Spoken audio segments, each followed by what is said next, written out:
I believe I forgot to introduce myself earlier today. I am Reverend Rudra Dundzila. My pronouns are he, his, him, and I am your contract minister. I'm sorry about that.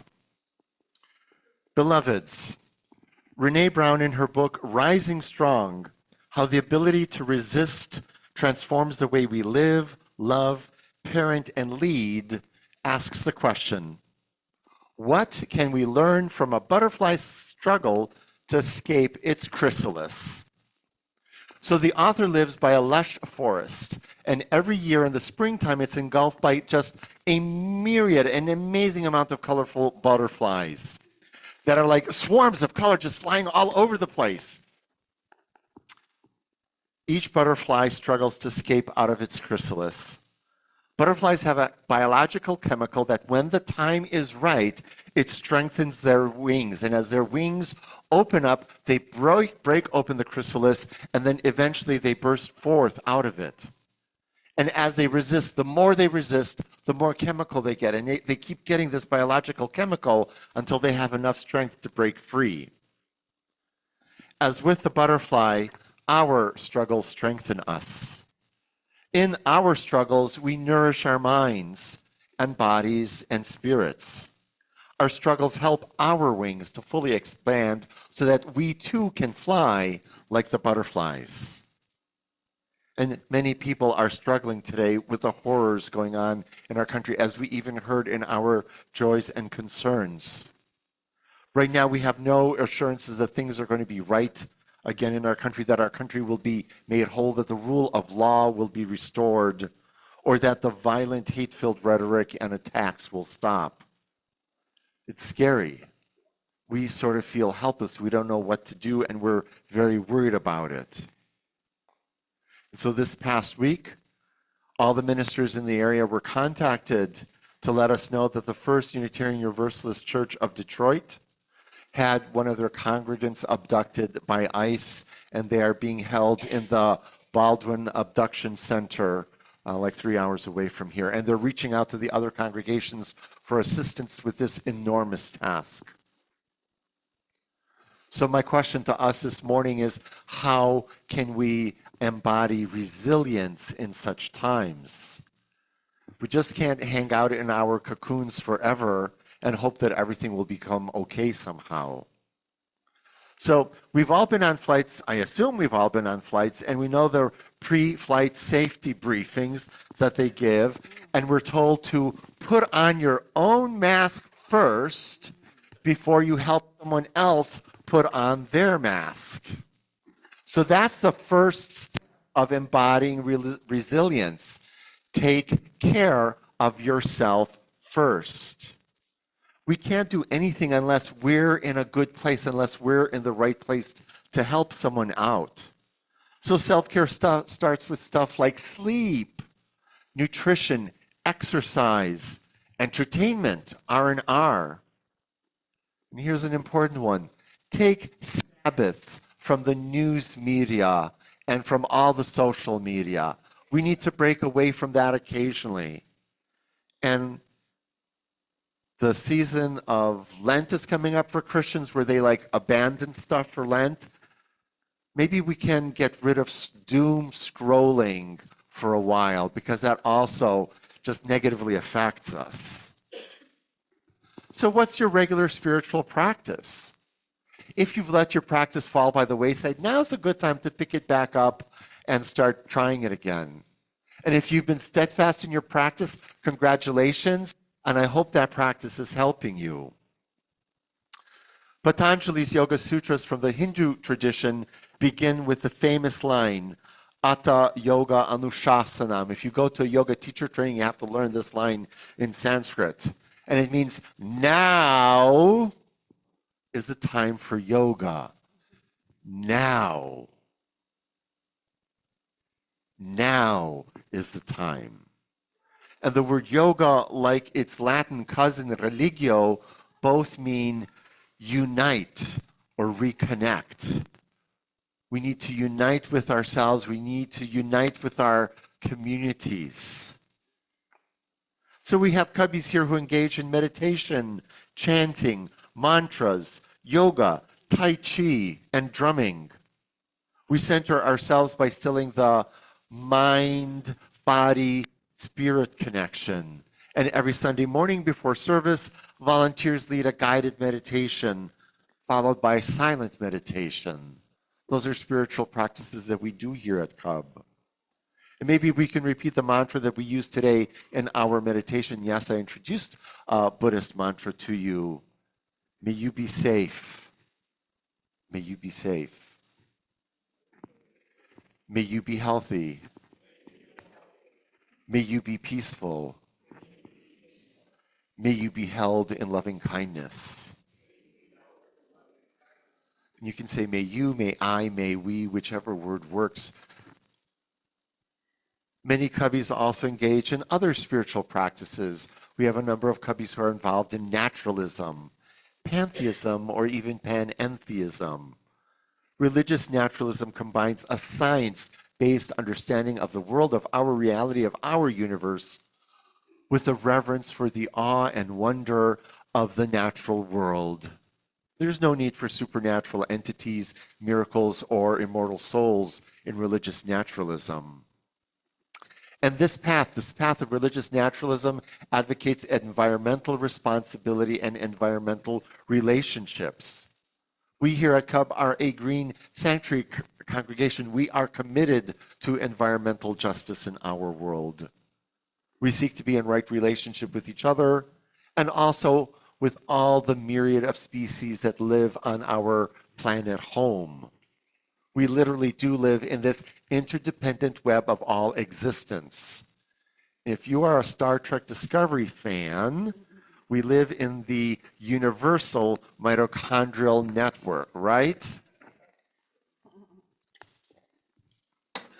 Cultural references don't always go over in sermons, whatever I tried. But I've been in the past told, stop talking about The Simpsons. Gardening can be another spiritual practice that reflects religious naturalism. Now is not the right time for gardening, but the season is coming upon us really, really soon. Other practices would be cross-country skiing, and we've got a bunch of guys who go cross-country skiing even in this bitter cold. Kayaking, sailing, horseback riding are other potential naturalistic spiritual practices. And the ultimate one would be walking in the woods. Walking in the woods is a documented stress reducer. Do you go out and hug trees? That's religious naturalism. Do you love to go out into the forest and have a forest bath? That's religious naturalism. Do you like to go into a waterfall and take a waterfall shower? I don't know of any around here, but that's also religious naturalism and also a spiritual practice of the Shinto religion. Celebrating the solstices or equinoxes, also religious naturalism. Imbolc, a cross-quarter day, also religious naturalism. How many here have ever felt the need to get out of the city and to be in the woods? Okay, it's like practically every single one of us over here. So this is also a spiritual practice. And Henry David Thoreau, the Unitarian, he was a Unitarian. The Unitarian author documented in his book, Walden, or Life in the Woods, which probably every single one of us read in our sophomore years of high school. He was my first introduction to Unitarianism, by the way. So remember the pre-flight briefings that we were talking about? Once we've taken care of ourselves, we can take care of others. So how do we do that? We live in community with each other in order to embody resilience. When butterflies emerge, they naturally join large groups, and those groups are called, does anyone know what a group of butterflies is called? Kaleidoscopes. Isn't that such a lovely word for a group, a cluster of butterflies? These kaleidoscopes roost together in clusters. In trees, they fly together, creating that myriad of patterns of lovely color. Cub strives to be and to become the beloved community that our Unitarian Universalist faith inspires us. We say in our Cub covenant, the foundation of our congregation is love, inclusiveness, and creating a sanctuary that offers grace with humility and forgiveness. In beloved community, in the beloved community that we are building here amongst ourselves, in the beloved community that we are trying to build beyond the walls of our congregation. We're seeking a society that is founded on love and justice and equality for absolutely everyone. Our vision, our dream is that poverty, racism, and violence would be eliminated. We seek to resolve conflicts through non-violent means. And we seek restorative justice in compensation for crimes. Ultimately, we're seeking the nourishing, the flourishing of the one great human family where everyone's inherent worthiness is nurtured and celebrated. And beloved community also treads lightly on Mother Earth, because as good stewards of the land that we live on, we seek to minimize our carbon footprint so that all beings, all life forms, all species can meet their life-sustaining needs on our planet home. And we're not the only ones who are into this. It's not just our congregation, and it's not just the 1,000 or so other Unitarian Universalist congregations in this country, or I forget how many Unitarian congregations there are in Canada. Ethical humanists and religious naturalists, progressive Christians, Reform and Reconstructionist Jews, Baha'is, Sikhs, Vedanta Hindus, and Mahayana Buddhists, they all seek beloved community and have similar visions of what the world should be like. No, we're not alone. There are many other people who are seeking the same things that we're seeking for our world. And more locally, we've got the Brighton Clergy Collaborative. We've got the Livingston Diversity Council. We have the Livingston Interfaith Meetings and the 242 Community Connection that Cub is participating in next weekend. So our little web, our little interdependent web of all creation within this room is interconnected with all these other little webs of life and sustaining beloved community around us, because we're all working together to create a better world for all.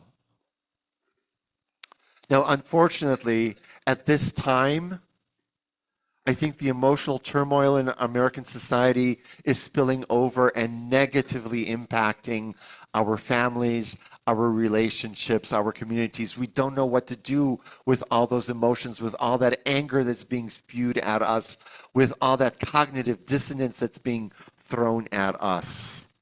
And it affects the ways that we interact with each other. The very first principle in our conflict management process is to talk directly to each other if you have an issue with someone. If you don't talk about them, don't triangulate, don't gossip, don't spread rumors. That only makes matters worse.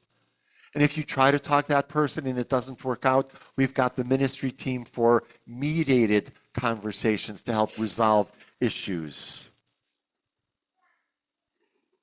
We struggle to be our best selves. We want to live in loving, right relationship with each other and with all humanity. But we have our foibles, we have our preferences, we have our ass. And so not everything always works out. We sometimes fail. We're human. We admit it. But we don't give up.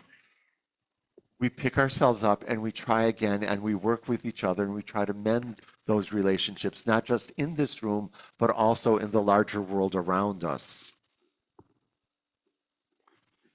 Find grounding in your spiritual practices. Find nourishment in our Cub beloved community. Those are two ways for embodying resilience. The Cub Covenant reminds us and inspires us to build the beloved community that creates justice and equality for all within and beyond these walls. Beyond these walls. The third step of embodying resilience is to go out and do something that you can, something that is suitable for you. The biology enables a butterfly to expand its wings, emerge from its chrysalis, and fly away. And when they fly away, they fly right into the kaleidoscope of life that they have. The Reverend Dr. Martin Luther King Jr. reminds us that the ultimate tragedy is not oppression and cruelty, but by the bad people, but the silence about it by the good people. In other words, silence is complacency. Doing nothing is complacency. And we can all do something that works for you, something creative. And we're not alone. We can always do something with other people. So many of you, and I forgot to bring my prop, I was going to bring the bag from the kitchen. Many of you have been knitting hats and gloves for the 242 Community Connection that's happening this coming Saturday. Knitting can be a centering practice. Doing something good for others is a centering practice. It embodies resilience. And so folks in Minneapolis are also knitting. They are knitting Norwegian-inspired red triangular pointed hats with tassels on them, and they're called nisselur. Minnesota has the largest Norwegian-American community in the United States. During the Nazi era, during the Nazi occupation of Norway, these hats were a symbol of anti-fascist resistance. And they have now become an anti-ICE symbol. So Norwegian Americans are siding with their Somali American neighbors and other immigrant communities in finding a subtle symbol and subtle ways of helping other people, a warm knit winter hat to resist ICE, to embody resilience. Our own social justice team is participating in a new national campaign to rein in the abuses of Homeland Security, CBP, and ICE. The goal is to flood Congress with 1 million of these postcards from all over the country. And the postcard says, "No troops in cities without state approval, no raids without a judicial warrant, due process for all."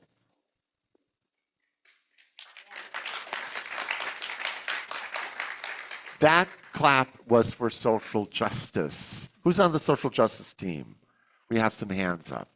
Thank you. And we've got more of these cards out, and we're ordering more because we've almost run out of the cards.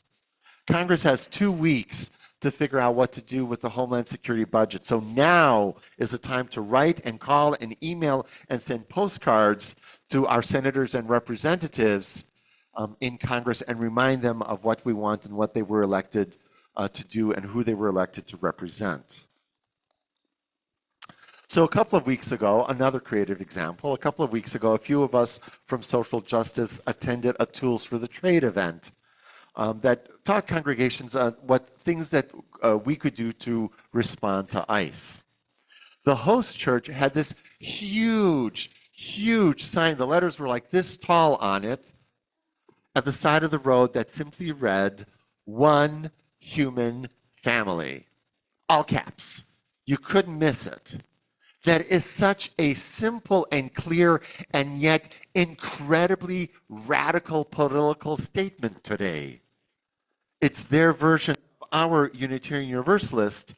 We honor the interdependent web of all existence, except, we Unitarians like to edit things, and where we could use 5 words, we'll say 10 words. They were able to say that concept in 3 words. One human family. We needed 10 words for the same concept. I'm making a joke here. A few weekends ago, we here at Cub drew and colored and painted individual hearts that Chris is assembling into a collage. They're on the table over there. And I'll hold up one for an example. I should have brought this prop with me.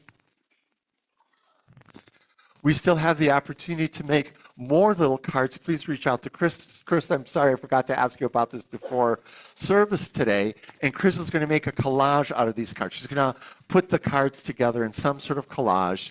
And my vision is we can take a picture of that collage and then we can reproduce it on a yard sign. And we could put those yard signs in front of the church. So we would have all these signs with all these hearts, reminding people that our central value is love, and that's what we preach here, and that's what we advocate for the world. And those yard signs, we can make enough copies so that all of you can bring those yard signs home and put up those yard signs in your own yards, or if you don't have a yard, you could put up those signs in your windows. A sign of heart, a heart sign, simply indicating our stance, our profession, our interest in the beloved community. And this idea, I didn't come up with this idea alone. I came up with this idea with the history of the flaming chalice. During World War II, during the Nazi occupation of Czechoslovakia, Unitarians put out symbols of the flaming chalice at their churches and other places at homes to remind people it's a historic Czech symbol. So the Czech population got what it meant, but the Nazi German occupiers had no idea what the symbolism was. It was a symbol of resistance, and it was a symbol of love and hope and safety. It signified that this is a safe house. If you need help, come to us. We'll try to do something for you.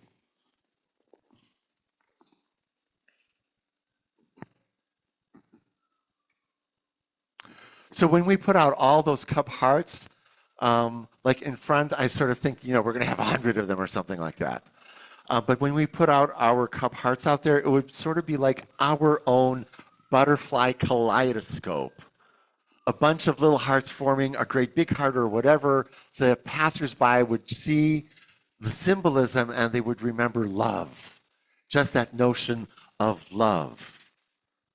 Love is at the center of our shared Unitarian Universalist values. Love binds us all together. Love is what we seek. Love is what we're trying to do when we are creating beloved community. Beloveds, we can do something. All of us can do something. And by doing these things, we embody resilience.